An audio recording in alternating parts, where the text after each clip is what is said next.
الحمد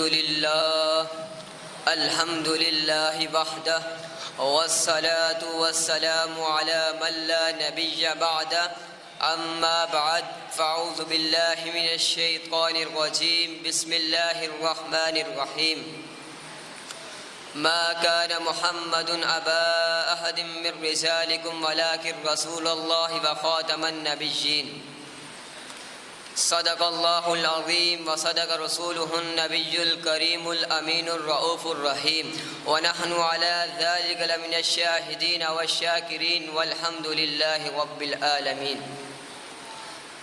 تاجدار جہاں خاتم الانبیاء، تاجدار جہاں خاتم الانبیاء، ان کی نبوت کی کیا بات ہے، ان کی نبوت کی کیا بات ہے. سارے نبیوں کے مقصود جو ہیں نبی، ان کی شان رسالت کی کیا بات ہے. حمد و ثنا کے بعد آج میں جس موضوع پر لب کشائی کرنے کا موقع ملا ہے وہ ہے خاتم النبیین. اللہ تبارک و تعالیٰ اپنے قرآن مجید میں ارشاد فرماتا ہے ما کان محمد ابا احد من رجالکم ولکن رسول اللہ وخاتم النبیین. محمد صلی اللہ علیہ وآلہ وسلم تمہارے مردوں میں سے کسی کے باپ نہیں بلکہ اللہ کے رسول اور آخری نبی ہیں. سامعین محترم، خاتم النبیین کا اصطلاحی اور شرعی معنی یہ ہے کہ حضور علیہ السلام سب سے آخری نبی ہیں. کچھ لوگ لغوی معنی لے کر دھوکہ دینے کی کوشش کرتے ہیں، کہتے ہیں کہ دیکھو جی فلاں فلاں لغت میں خاتم کا معنی مور ہے اور حضور علیہ السلام انبیاء کرام کی مور ہے، اور جس پر حضور علیہ السلام مہر لگا دیں وہ اللہ تعالیٰ کا نبی ہو جائے گا. یہ شیطانی چکر ہے.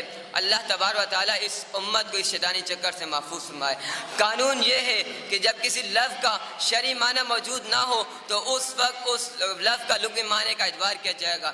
جب شرعی معنی موجود نہ ہو تو اس وقت لغوی معنی کا اعتبار کیا جائے گا. اگر شرعی معنی کے ہوتے ہوئے لغوی معنی کا اعتبار کیا جائے گا تو یہ بات کفر تک پہنچ سکتی ہے.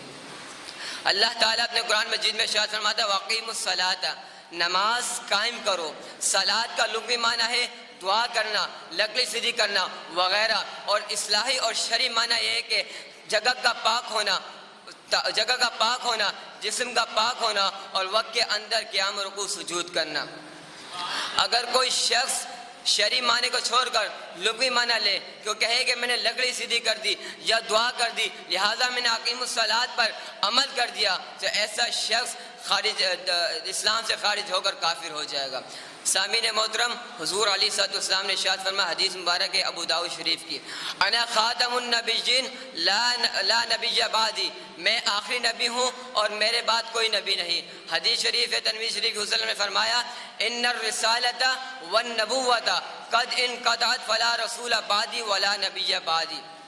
بے شک رسالت اور نبوت ختم ہو چکی ہے، میرے بعد نہ کوئی رسول ہوگا نہ نبی. سامعین محترم، حضرت امام اعظم رضی اللہ تعالیٰ عنہ کا فتویٰ ہے کہ حضرت ابن حجر مکی رحمۃ اللہ تعالیٰ الخیرات الاحسان میں فرماتے ہیں تنبأ فی زمنہ رضی اللہ تعالیٰ عنہ رجل قال امہلونی حتی آتیا بعلامت فقال من طلب من علامت فکفر لأنہ بطلب علامت لقول النبی صلی اللہ علیہ وسلم لا نبی بعدی.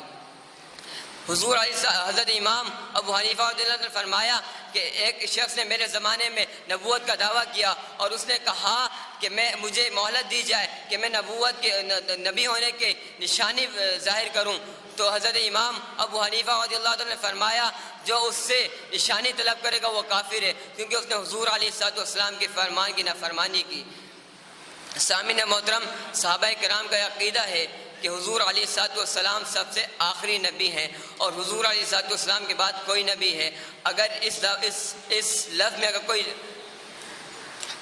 میں اپنی تقریر کا اہتمام اس شعر کے ساتھ کرنا چاہتا ہوں آتے رہے انبیاء کما قیل لہم، آتے رہے انبیاء کما قیل لہم والخاتم حقکم کہ خاتم ہوئے تم، والخاتم حقکم کہ خاتم ہوئے تم، یعنی جو ہوا دفتر تنزیل و تما آخر میں ہوئی مہر کے اکملت لکم. صدق اللہ.